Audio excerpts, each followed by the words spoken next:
Es gibt viele Arten, Lego-Berge zu bauen und dieses Thema schneide ich heute mit dem ersten Teil von How to Build a Rockwork an.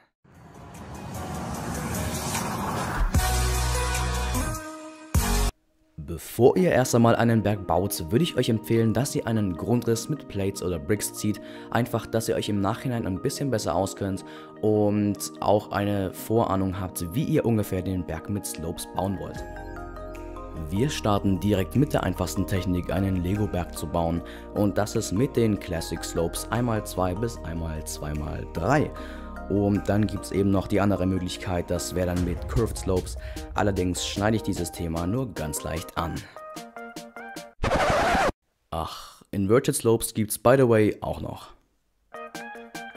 Es geht weiter mit einer ziemlich wichtigen Bautechnik, die man für das Bergbauen benötigt, und das wäre dann die Snot-Bautechnik. Das bedeutet einfach nur Stud Not on Top.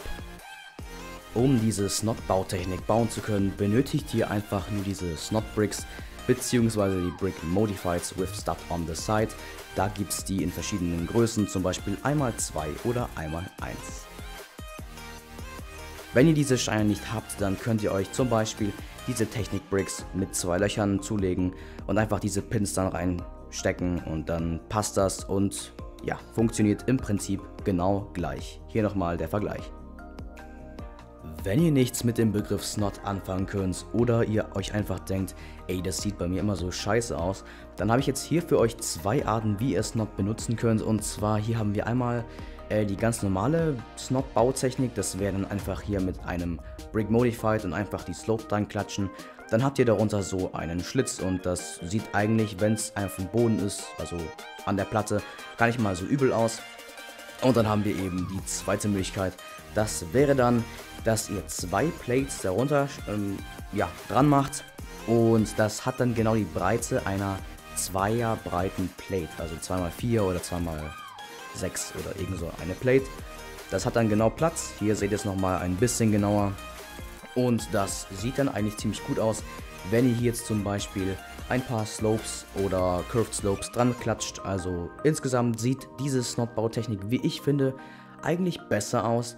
Nur das Problem ist, da müsst ihr dann darunter eben Fliesen dran machen und das ist dann halt etwas mehr Arbeit.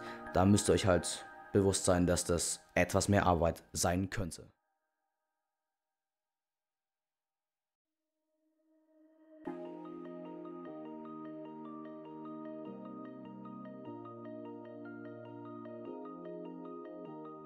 Wenn ihr schon glaubt, dass ihr dazu bereit seid, um einen Berg ziemlich gut bauen zu können, dann würde ich euch empfehlen, wie hier jetzt im Video, erst einmal wieder eine Grundskizze bzw. einen Grundriss anzufertigen mit Plates oder Bricks, wie ihr eben wollt.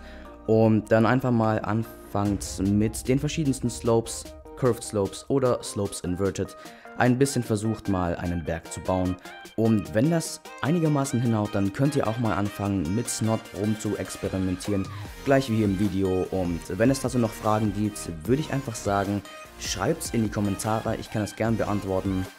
Und wenn ihr einen zweiten bzw. einen dritten Teil haben wollt, weil ich habe noch ziemlich gute Ideen, wie man seinen Rockwork extrem gut verbessern kann, dann schreibt es unbedingt in die Kommentare und lasst ein Like und ein Abo da. Und ich würde jetzt schon mal sagen, ich melde mich ab. Wir sehen uns beim nächsten Video, Stream oder whatever. Und ja, das war's, Leute. Haut rein. Ciao.